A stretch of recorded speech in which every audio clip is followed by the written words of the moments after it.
Hey guys, check this out.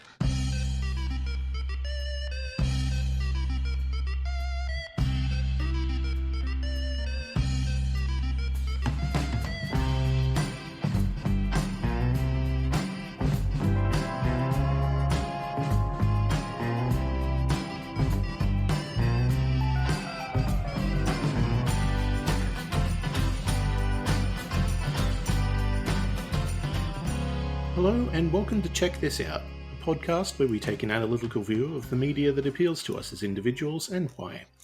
I am L, your host, and with me today is special guest and enemy of the show, Havok4. If you would, please introduce yourself and tell us a bit about yourself. Hello, it's a pleasure to be on here. I'm just a science-based internet nerd who's had a love of various forms of nerd tangentially related media since I was a small child. Wasted much of my youth reading Star Wars Expanded Universe novels. Been on the internet far too long. The usual story. Yeah, this is where the community exists, isn't it? It's just everyone being on their own and then suddenly finding out, oh wait. Turns out a lot of people like the same things. And when you built some sort of interconnected web or network of them, we should market that. Oh yeah, I'm sure there's no one has gone into this market space before, and it's not competitive at all. Yeah, it's like intraweb or something. We'll workshop it. Yeah, some sort of network tubes. I like where this is going. Now, you're bringing something to the table that you enjoy and are passionate about. Could you talk a little bit about it in your own words? Of course. So the thing I'm bringing to the table today is the 1954 film Gojira, or as it was originally released, or as it's known primarily in future releases, Godzilla. It was a giant monster film, released out of the at that time very, very vibrant Japanese live action film industry, and received various odd releases in the Americas and Europe that I can go into a bit later. But it birthed an entire a franchise and series, entire genre of monster movies that continues to go strong to this day, nearly 70 years later. And just out of my personal curiosity, would this have been based off the tokusatsu genre, or did that sort of start it, or were they sort of contemporary? My understanding is that the tokusatsu genre was a little bit later, but was inspired in part by this same sort of field. There's some interconnectivity, but I'm not actually super familiar with tokusatsu as a genre, so I am less able to answer that question effectively. Yeah, that was just something that came up in my sort of preparation. I'm like, I wonder. Oh, there's definitely shared DNA here, and probably the same pool of model makers got a lot of work done in that era. All the rubber suits just got shared around. So cool. I have my prepared list of questions that's designed to delve a little bit deeper into that enjoyment of yours, if that's all right. Yeah, of course. Okay. Question 1. Imagine I was someone who's been recently awoken from a coma or resurrected from being frozen in ice, or even an inanimate object gifted knowledge of modern times and sentience. So essentially, I know what media is, but I've never experienced any. How would you explain Godzilla to someone without comparing it to anything that they wouldn't know? All right. So, Godzilla is a film, a 1.5 hour motion picture.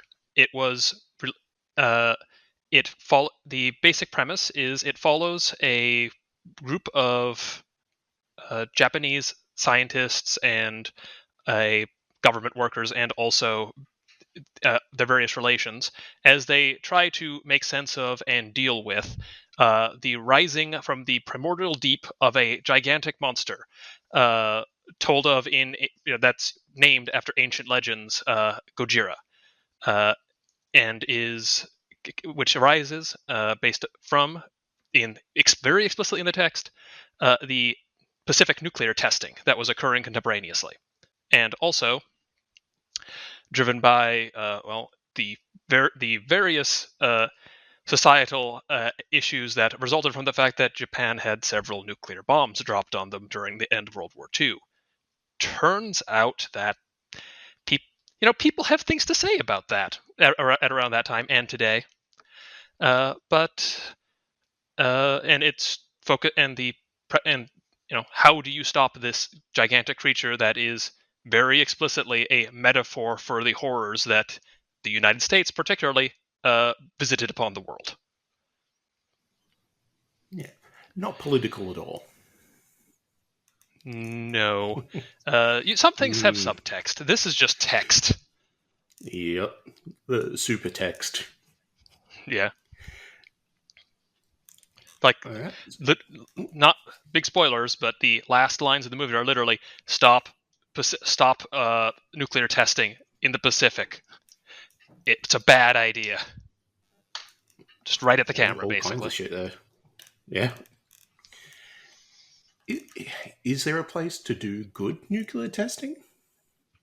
Of actual bombs? There's better and worse places, but there's probably no real good places for that. Yeah. And besides, and if nuclear bombs really only have one application right now, and we kind of know at this stage, so yeah, not real. Good nuclear testing of bombs, I think, just like that doesn't really exist. Yeah, we've done our bit. We've probably done more than we should. Oh yes, you can actually tell from the radioactivity levels in like sediment when we first started making exploding nuclear bombs. It's like it's in the geologic record. Yeah, that's gonna stay a while. Oh yeah. This isn't a place of honor. Nope. Question 2. Hypothetically, our positions are reversed, and I'm guesting on your immensely popular and award-winning podcast. I've just answered the previous question with your response verbatim. What stood out the most to you? Probably the aspect that it's like this thing is very rooted in how certain people in Japan at the time perceived nuclear testing and the results thereof, and also the fact that it's they express that via the medium of giant monster movie, which is an interesting choice and I think works out quite well. Yeah, I mean, that would definitely draw some eyes to it that might have just ignored a documentary. Yes. Question 3. We can tell that this is a subject that you do care about, but what got you to give it a chance in the first place? What got me to give it a chance in the first place was the video rental store that was in my neighborhood when I was a child. On which, in many shelves in VHS tape form, were various Godzilla films. Primarily, the ones that I watched there were from the 60s and 70s. So these real old monster movies that, as a child, just big dumb monsters fighting other big dumb monsters. That, as a child, I found utterly delightful, and I obviously get carried through to me today. But as for what got me to watch this specific film, is that I had seen it before. This film, just a little tangent here, has had 2 major versions that were released, and I've seen both of them. The first version, what was the original Japanese version that was in theaters in Japan, but when it was localized to English speaking markets, it was very heavily edited. Like, it was basically literally they inserted new characters. The main character becomes, instead of this this group of these scientists who are trying to understand what's going on and how to stop it, a American journalist and his interpreter, as they are edited into scenes in the foreground to talk over what's going on, and just very, and all of this stuff about nuclear testing just kind of got excised, and then that's what got released, and that's what I saw when I was a kid, and I thought it was boring and not terribly good because it had less monsters fighting other monsters in giant rubber suits, but when later on, when I was probably in my teens, they released with big fanfare the original version with just subtitles, and I got a chance to see that in theaters, and that's where I saw it first, and that was a really good experience for me, and I there's a reason why I own the Criterion collection for this thing today. Now, I do want to backtrack a little bit. For anyone that is relatively new listening to this podcast, a VHS was the precursor to DVDs. So you would go to a store and hire these cassette tapes, a big brick of plastic with magnetic film in it that you would put into your VCR and play movies that way. Yeah, and I have distinct memories of watching this in particular when I was sitting, following along my parents to various places, and there happened to be a place where, hey, there's a VHS player and a TV in a back room that while we're doing this other thing, you can watch, like specifically Godzilla movies in that circumstance. That's just bringing back memories for me of like all the weird tapes that I've ever seen. Oh God, I'm old. Question 4. For some people, a sense of community and like-mindedness are integral to their enjoyment of something. To your knowledge, is there a community around Godzilla that you're aware of? And if so, what are they like? Well, in this case, because of its long-running nature, the fandom of Godzilla films is disparate. It might be a way to put it. Also, the fact that there's so many different versions to experience Godzilla that the people who actually watch the original are in a relative minority, because it is it's a very old, and it's a 1950s sci-fi movie. It has some pacing issues that mean that a lot of people just don't like it all that much. There's a lot of people arguing in government hearings in the movie, as was the style of the time.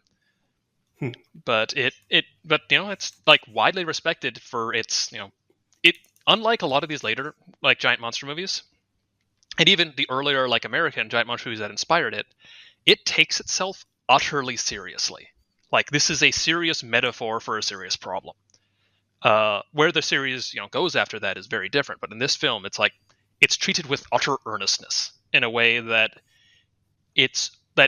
stands out compared to a lot of other giant monster movies. No Mecha Shark versus Octozilla or something. That style of that. There are Godzilla films that are in that style, but the original film is not. It's nothing wrong with those. No, I love those too. But there's people who love these movies in both those modes. I happen to like them in both. So I have I enjoy the gamut. So the fandom is widespread but niche. I would say yes. It's a lot of people are fans of Godzilla, but I'm guessing there's a smaller the subset of those who are fans of this original film. There's just it's a series that existed as long as people like it for different things, and there are some people who like certain ones more than others, and some of them are just not good. But this one, the original, is the one of the best serious versions of this story.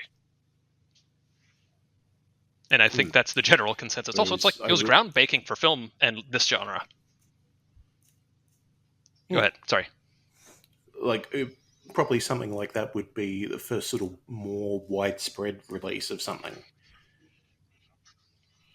Considering all the attitudes of the time, it's that's from the Orient. Ooh. Yeah, no, it's definitely one of those things where, and the fact how heavily they adapted it on initially is kind of that gives a strong example of that attitude. I'm just remembering that the first website I ever visited was Godzilla.com because of the 99 movie. Oh, I think the it like was. the oh yeah, that's a very specific overlap. Yeah, this is also one of those things where like these series where the people who really like the Japanese movies really did not like the American Godzilla that came out then. I mean, I watched it and I can very much imagine why. Yeah. But they gave me a free T-shirt out of a box of cereal, so it had the website on it, and I'm like, well, I've never encountered the internet before, so Oh, let's see what happens. and just traveled there, and that's the first place. Yeah, it Yeah, is weird, like what the first interaction with the internet of your own accord is, and like what, and that's so long ago. I don't even remember what mine was. it's just because like it's very oddly randomly specific that I remember it. Yeah, yeah, just like what is this thing? How do I seek out more information about it? Like, and how do and I'm guessing that like nowadays, what is this thing? Cursory Google. Like that was Yeah, before even that was before that became a like everyday occurrence. yeah, like you would open up the browser and it would be a blank page. There wouldn't be a search engine or anything. So it's like, well, you have to know where you're going. Yeah. And it's like, well, I don't, but I do have this website printed on the bottom of my T-shirt. I know where to find Godzilla. Yeah. Question 5.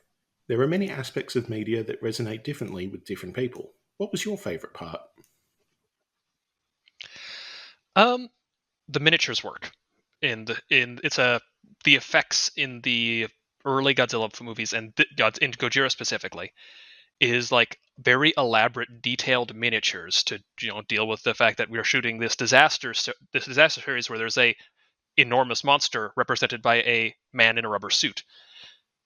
So they have to make very detailed, like little miniatures of tanks, trains, buildings, and then they set them on fire or explode them in various ways.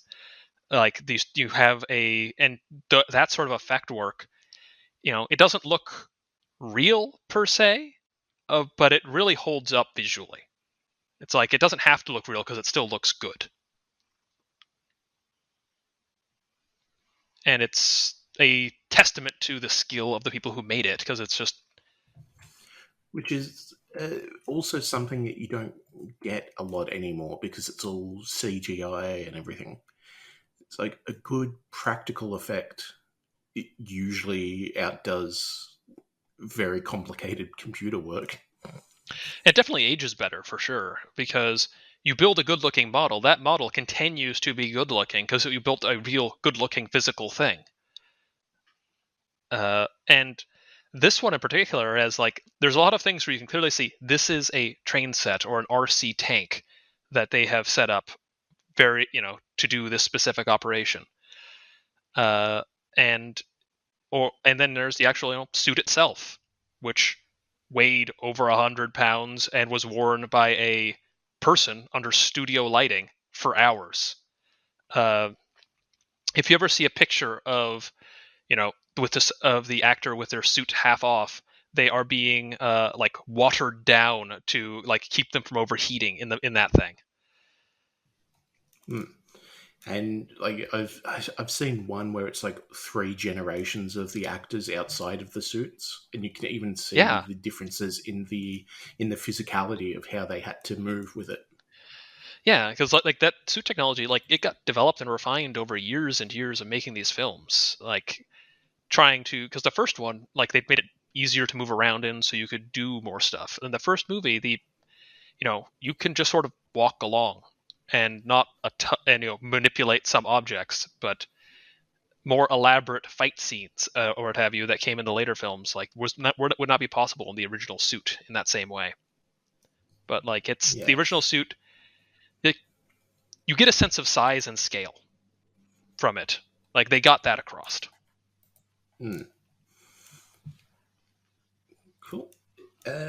Question 6. Following on from the previous question, what do you think will appeal most to the general public?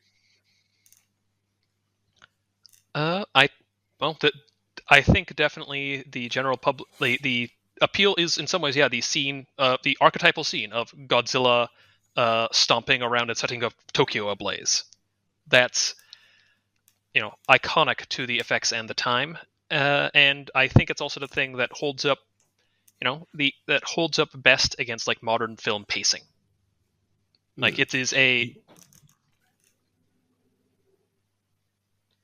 it is a it is a very long action scene in some ways, but that's what we're used to in a lot of our sci-fi action adventure films of late. Yeah, like you come for the monster smashing, you leave with the chilling message of nuclear fire. Yeah.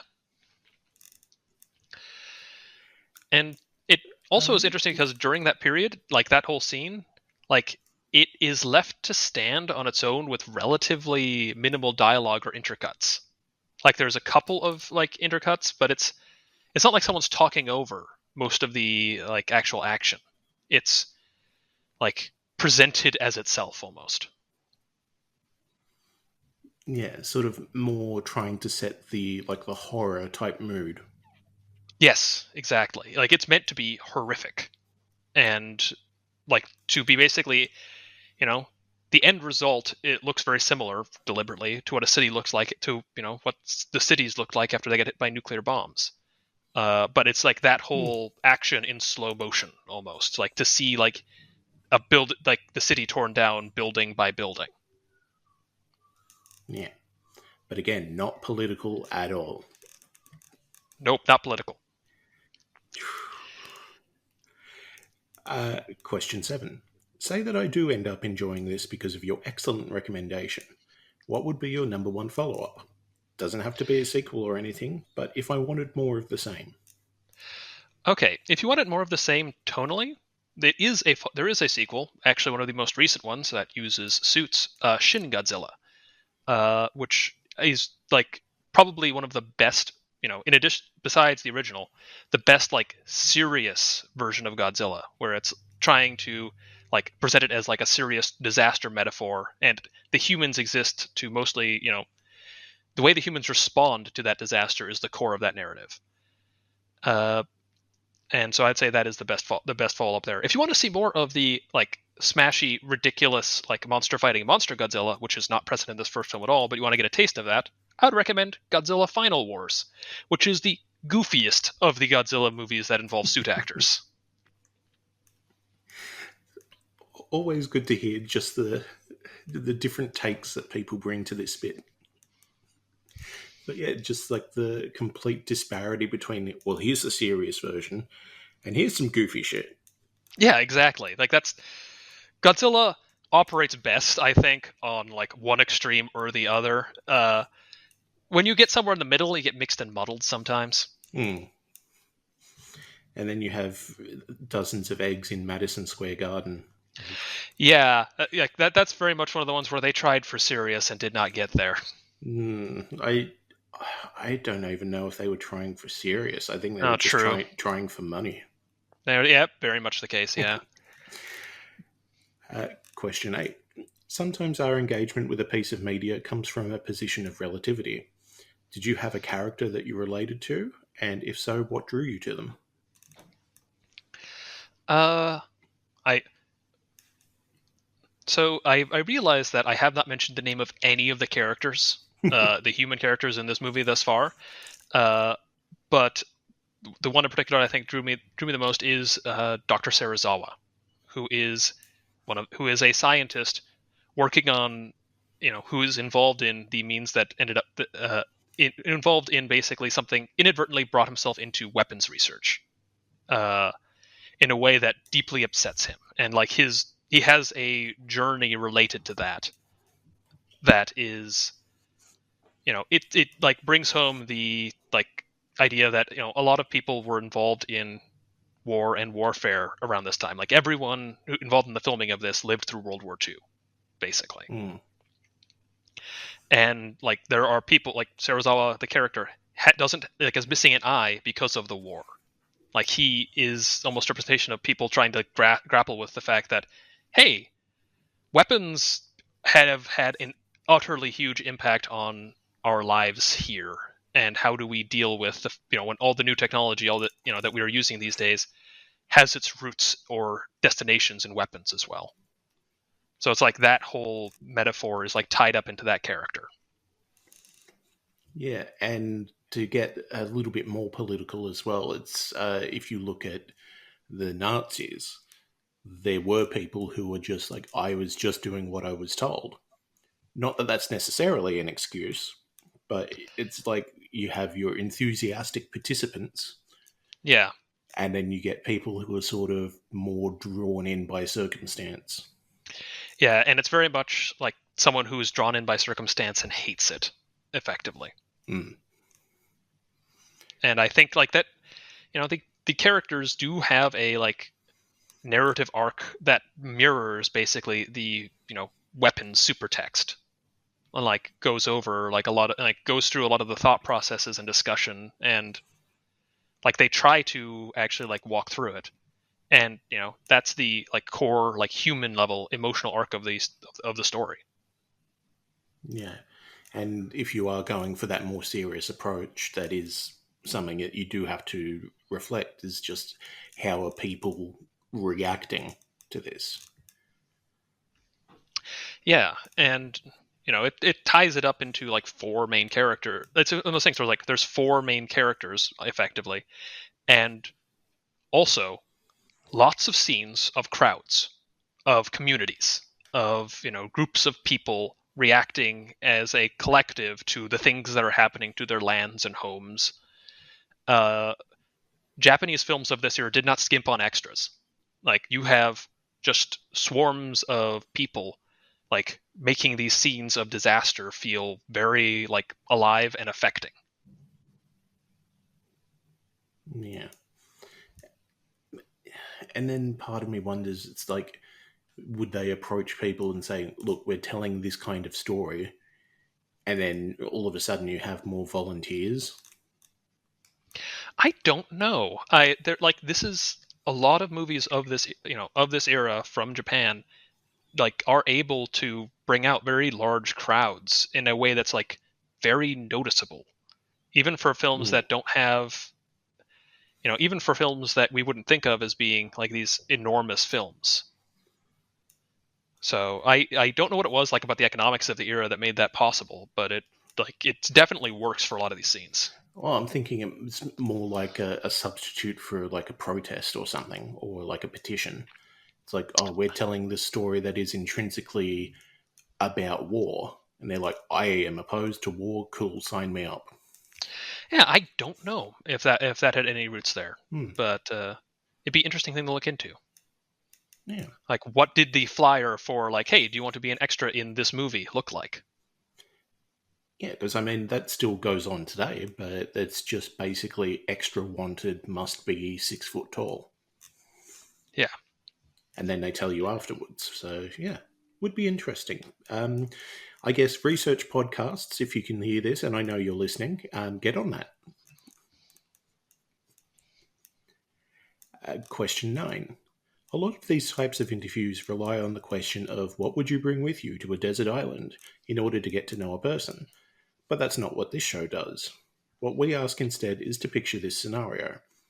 You're on a deserted island with no hope of rescue, but food, water, shelter, and all that good stuff have been taken care of, so that you won't succumb before your natural time. You've also been provided with a single piece of media and the means to engage with it, and for you, it is Godzilla.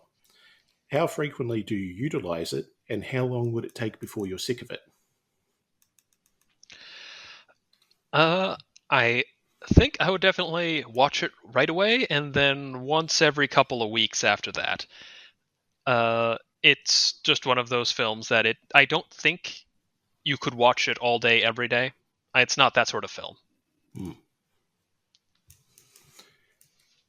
And then how long at that rate do you think you'd last? Oh, on the island?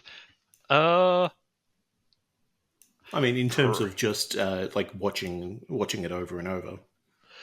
I think I'd probably be able to watch it over and over I'm going to say like 15, 20 times before I got completely sick of it. Hmm. And then it's just life on the island. Yeah. And that's all the questions I had, so thank you for indulging me. Hopefully that's given people a little bit of a deeper insight into your perspective. Yeah, hopefully I've been able to articulate why I like this thing that isn't just, ooh, I liked this thing when I was a kid and I still like it now because of nostalgia. I'd like to think there's more to it than that, but that's definitely a factor. I mean, sometimes that's all you need. Yeah. And now, before I ruin the show by talking myself, it's time for everyone's favourite part, a word from the sponsors. Thank you, sponsors. Teamwork makes the dream work. Now, I have a follow-up review from last episode's enemy of the show and self-proclaimed mining and crafting extraordinaire, Uno's recommendation of Minecraft. Is this something that you're familiar with? Yes, I have in fact played it with Uno in the past. Yeah, little indie game. It's like it flies under the radar a bit. I think the last time I played on a shared server, I left a nuclear reactor running. That place was very heavily modded. Hopefully that didn't cause any problems. I'm sure if it did, there'll be some sort of movie about it later. But yeah, going into the episode, I must confess that again, I was familiar with Minecraft going in. I think I joined like one of the early like alpha branches, like before the Nether was even thought of. So Yeah, it was all fairly basic. I was in a similar boat. I think I joined right about the time when they added hilariously buggy minecarts. Those were the days. But yeah, Minecraft is a great fun game for just some zen chill out stuff and just tinkering and seeing what you can come up with. With people, obviously, it's more enjoyable, but it's still good on its own. I do have a preference for the modded scene. Vanilla Minecraft is, as it says on the tin, it's vanilla. Vanilla is a good flavor, but it's not the scope of what it can do. Sometimes you want the triple raspberry cherry swirl, and just being able to play with like jetpacks and all the random tools that people can think of that's where I get my fun. Yeah, I was personally very fond of the modded system because it turns out I just like building infrastructure. Like I would build these elaborate factory setups to generate a ridiculous amount of resources and then never use them for anything after that because I had built the machine that did what I wanted. Yeah, I like the idea of building things, but I am no good at them. So a lot of my easy production line type of setups end up looking more like spaghetti. And it's like, where is everything? Who knows? Let's just build another one. Yeah, and then eventually you get to the stage where you have a redundant mess, and then you have to well, might as well tear all this down and start again. Yeah, and that's also part of the fun because then you can do it differently. So I would say I would give this. I would give Minecraft a 4 out of 5. It's not something you could do all the time, at least if you're me, but it's definitely something you could easily come back to. Now, before we wrap up the final ever episode of Check This Out for this recording session, and the 8th time I've made that joke, please tell the audience where they might find you online and if you have anything to advertise. I don't really have anything to advertise, but you can find me on Twitter. I am there as Havok4, numeric 4 there. But otherwise, I tend not to post a lot. So, but I'm there if you need to reach me. So basically, if they're looking for you, good luck. Indeed. After this, I have plans to vanish mysteriously into the mist and never be seen again. Oh, you're springing for the mist? Jeez, I've only been stuck with the fog. Yeah, it'd be appropriate for this series to wander off into the ocean from whence I came, but I just it's so far right now. I just can't make the trip. Yeah, it's just like just getting to the sea. And on that note, I've been L. And I've been Havok4. And this has been Check This Out, a podcast of media positivity. And remember, there's more than one way to spring a cat in here.